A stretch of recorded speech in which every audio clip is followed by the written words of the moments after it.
Hello everyone, welcome to another episode of On Rain Tech Corner, with the corner of the internet where we talk about tech. And today I'm going to be talking about iOS 14.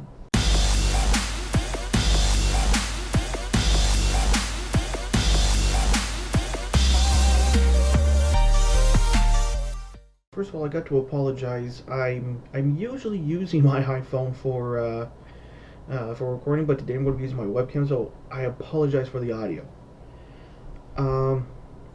So yeah, iOS 14 just dropped last week. I've been using it for the last week, and I can't wait to share my thoughts on this. Um, so yeah, I got my iPhone in March, and usually it's not until the next major release of the iPhone before uh, the next version of iOS comes out. But Apple decided to release it a month ahead of schedule.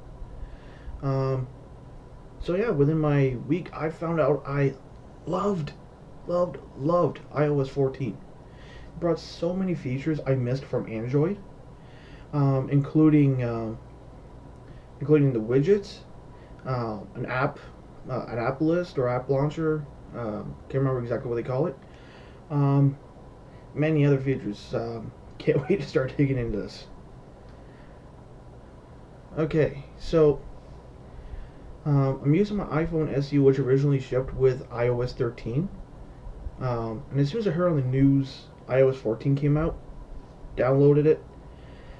First thing I've used was the widgets. Now, Android had this for well over 10 years. I had it on my old LG G3 and my Sony Xperia ZL. What was the Z1? I can't remember offhand. Image posted here. um, and I love it. You get your weather and everything. My home screen is now widgets. That's how much I love it. On older versions of Android, actually I think they're on the newer one too. Um, you would swipe up and you'll get your app list. Now on iOS, we finally got it. If you swipe all the way to the right by swiping left, um, then you eventually hit the app list, which shows different categories at first. But then you swipe down, you would get your entire list in alphabetical order. Um, I go look for my apps all the time right there. Instead of having pages upon pages, you're able to have it all in categories, all in one spot.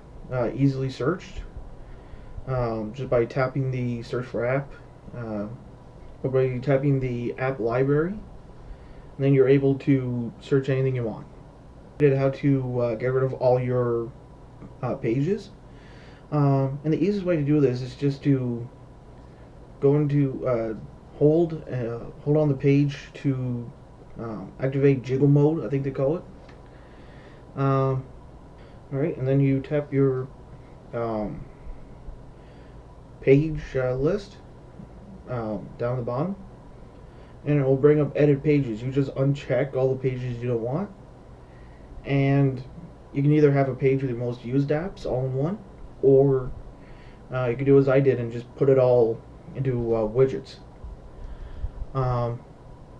Yeah, that's the first feature I used, and I am loving it. It is completely changing my way of using iOS.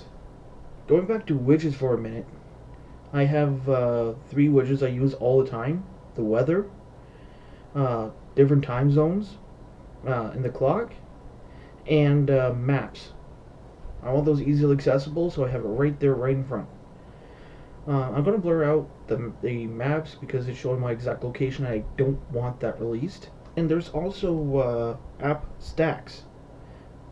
As you see on the top one, I can scroll through different ones. I can get my calendar, top stories, images, even my music. So, yeah, that's even cool. Okay.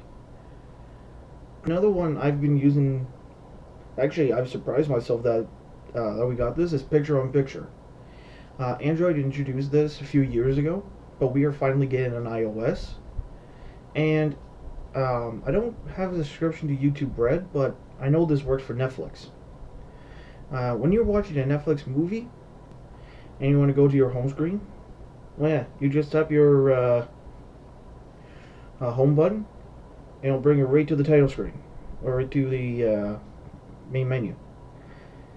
And you can go into pretty much any other app with this. I mean, when I saw this in the presentation, I was astonished. And another feature I actually really like on this phone is the double tap. Now, I didn't think I was going to get it on the SE 2020 because I know the 11, I think is the new one, and the 11 Pro Max are like high-end phones, but this is totally doable on this budget phone. So what we're going to do, we're going to do our settings.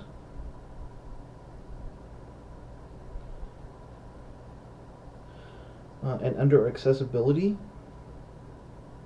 we'll go down below, I think it's under touch, go down, back tap. Now I got it set for double tap to take a screenshot, and triple tap to mute. So this is actually kind of a really cool feature I really like. And I didn't know I was going to get this on the SE2. I know it's not a new feature, but still kind of cool. So yeah, we finally got picture-on-picture. You can be productive as well as entertained. So that's kind of cool.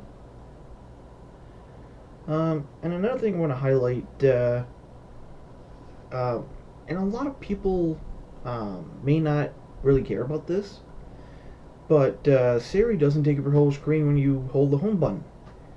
She just now puts a little blurb down the bottom, and you can do anything. You can set a timer, open up apps, do anything you would do with Siri. She's just less intrusive. Now I don't know how this will affect performance. I haven't done my tests for the review on iOS 13, but I'm going to be doing them on iOS 14, and I hope they didn't slow anything down. I know they made the compatibility list from the iPhone 6s and onwards, so the 6s is getting another year of support. So hopefully it doesn't impact performance all that much. Alright, so that was just my brief overview of iOS 14 and the main features I was really interested in. I'll be honest, the functionality and the way everything just migrated over to iOS 14 from 13 was just flawless. I mean, everything still worked just as it did back in iOS 13, except for everything's a lot cleaner. That's something I'm going to have to really appreciate from now on if I ever have to do a review of an older iPhone. All right, that's going to do it for this episode. Thank you for watching. If you like what you see, hit the like button. Also consider hitting the subscribe button and the bell icon to get notifications of future videos. But if you didn't like that video, that button's down there somewhere too. So yeah, thank you for watching. Have a good week, everybody.